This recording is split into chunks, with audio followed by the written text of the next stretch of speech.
Bonjour Marie-Ève, alors je suis ravie de t'accueillir aujourd'hui pour que tu nous parles de la méditation et la façon dont tu l'utilises de manière très créative avec tes élèves. Alors bonjour à tous qui nous écoutez, on va avoir un bel échange avec Marie-Ève aujourd'hui. Et pour ceux qui ne te connaissent pas, est-ce que tu pourrais te présenter un peu ce que tu fais, la vision que tu t'es donnée, juste en quelques phrases, est-ce que tu peux nous Mmh. parler de toi? Oui, donc moi, je suis enseignante. À la base, je suis enseignante, au primaire. C'est comme ça que j'ai commencé à utiliser, la méditation avec, les élèves. Je l'avais commencé d'abord avec moi pour moi-même, puis ensuite j'ai décidé je suis aussi orthopédagogue en pratique privée et je l'utilise, dans mes services d'orthopédagogie en pratique privée beaucoup, plus qu'à l'école. À l'école, ça prend vraiment une constance, donc qui est pas toujours possible parce qu'à l'école, il y en a qui sont pas, super intéressés. Donc, il y a des élèves qui vont être vraiment intéressés, d'autres un peu moins. Mais dans ma pratique privée, les élèves viennent vers moi, donc les familles viennent vers moi pour avoir cet enseignement-là. Donc dans ce cas-là, on voit que c'est plus, profitable pour eux. Ouais, puis comment s'appelle ton entreprise? L'orthopédagogie chocolatée. Voilà, c'est ça, c'est tellement cute. Mais tu dis que tu l'utilises pas trop à l'école, mais j'ai souvenir d'une fois où tu avais pas utilisé une image de courage ou de solidité avant un examen. Est-ce que c'est Oui, ben, j'utilise quand même, moins cette année parce que j'ai pas les mêmes élèves, oui, tous les jours. récurrent, Ouais, je exact. suis pas Mmh. titulaire cette année, donc je fais des remplacements.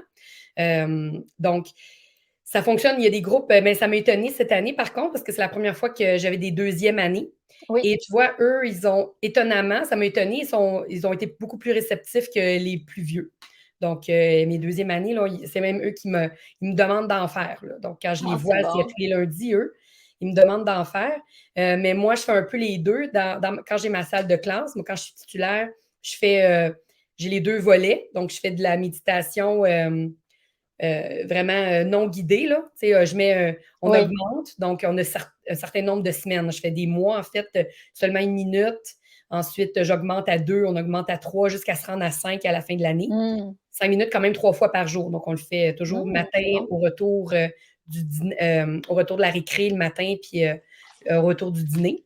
Donc, ça, c'est vraiment eux, ils le font s'ils veulent, ils le font pas, mais il faut quand même pas déranger la classe autour.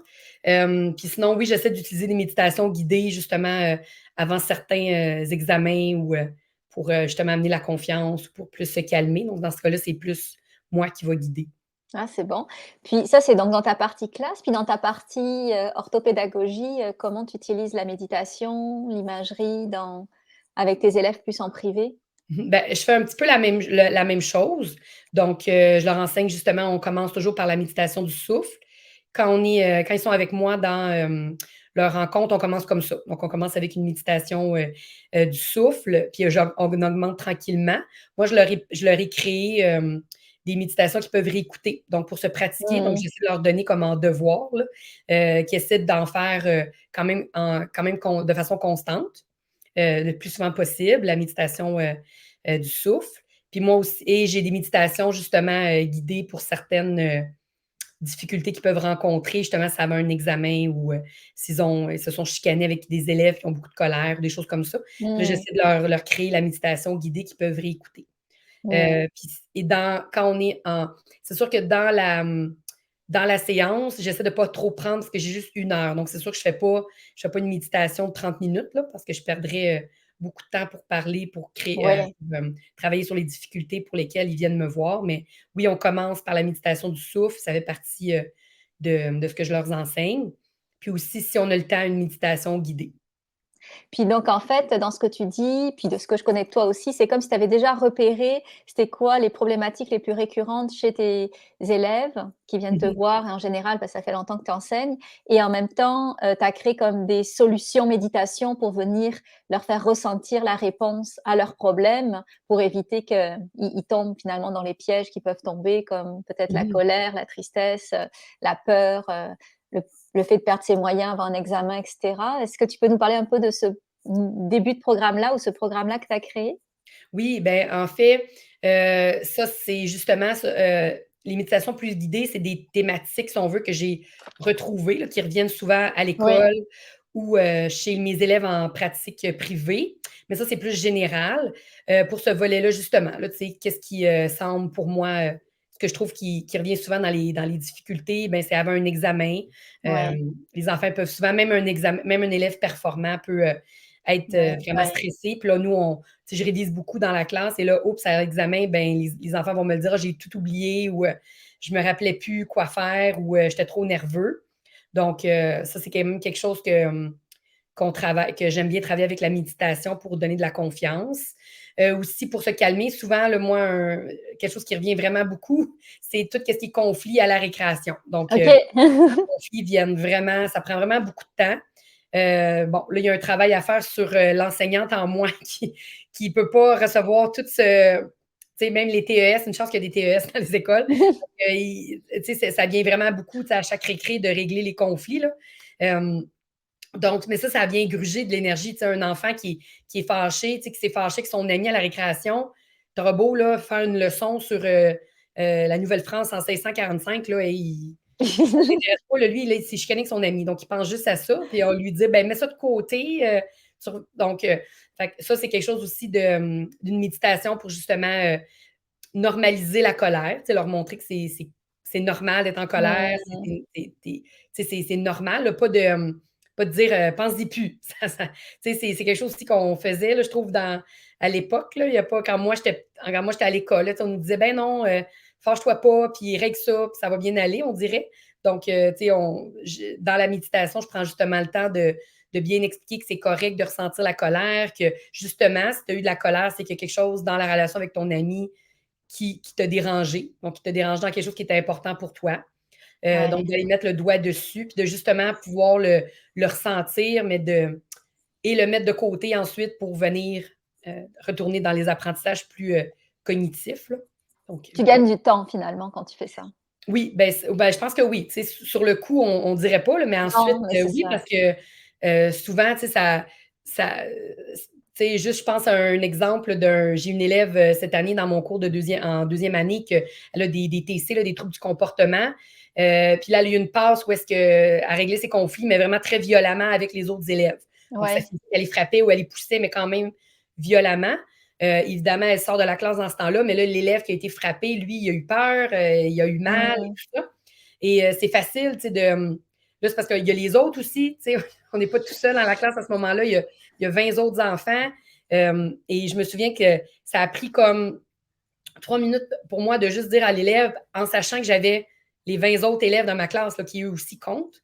Donc, de lui dire, c'est normal tu sais, que tu aies eu peur, c'est normal d'être triste, c'est normal d'être en colère, donc tout ça est normal. Puis là, je lui ai demandé de quoi tu aurais besoin, puis il me dit, là, tous les autres enfants, ils voulaient l'aider. Tu sais. Ouais. Des choses, vu-tu un Kleenex, vu-tu ci, vu-tu ça. Puis là, je voyais il était pas bien parce qu'il pleurait.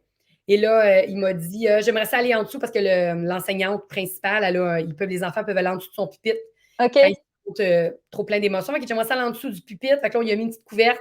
Puis là, il est allé s'asseoir. Puis après 5 minutes, moi, j'ai continué les leçons pour les autres. Puis 5 minutes après, il est revenu. Puis il était correct, il était souriant, il avait vécu ce qu'il avait à vivre. Il m'a dit, puis après, il est venu me voir, il dit merci, Madame Marie-Ève, c'est vrai que je me sentais triste, mais c'est normal. Donc, juste Ouais. pour lui donner du temps.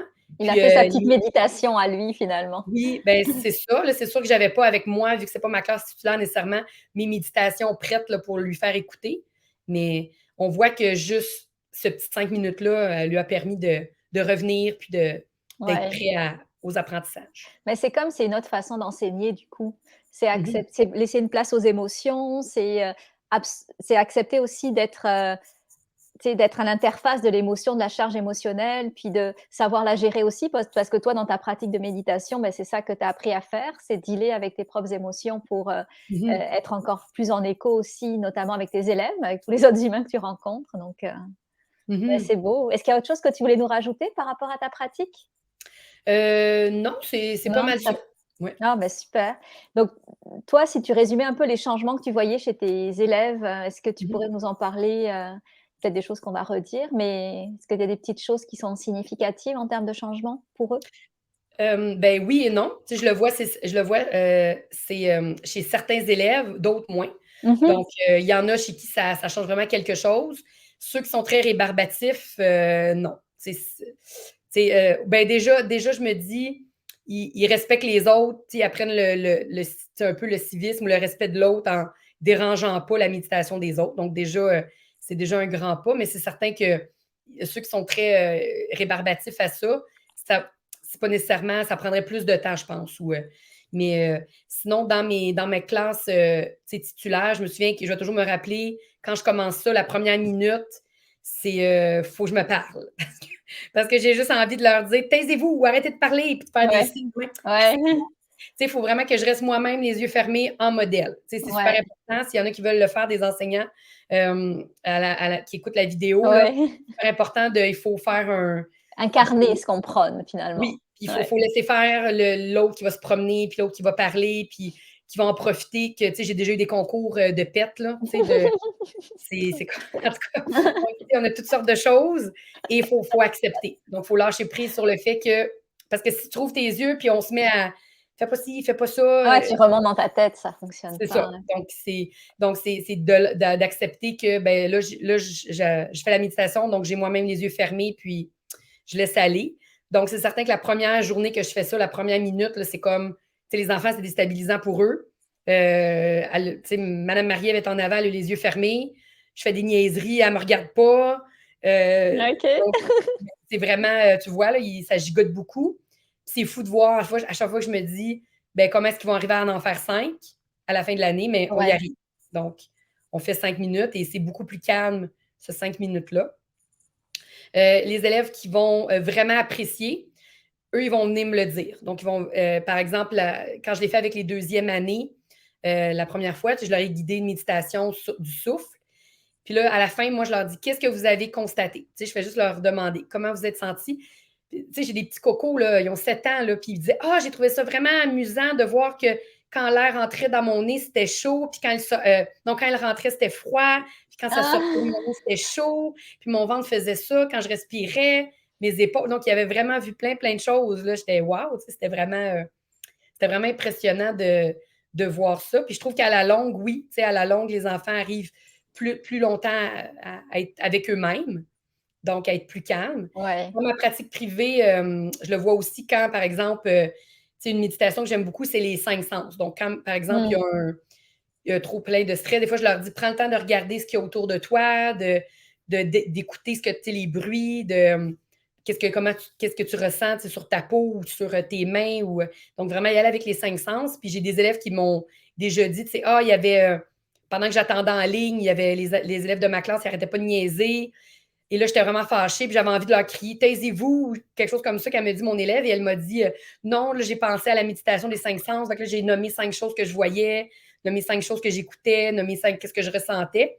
Ça m'a vraiment calmée. J'ai pas eu envie de crier après les élèves.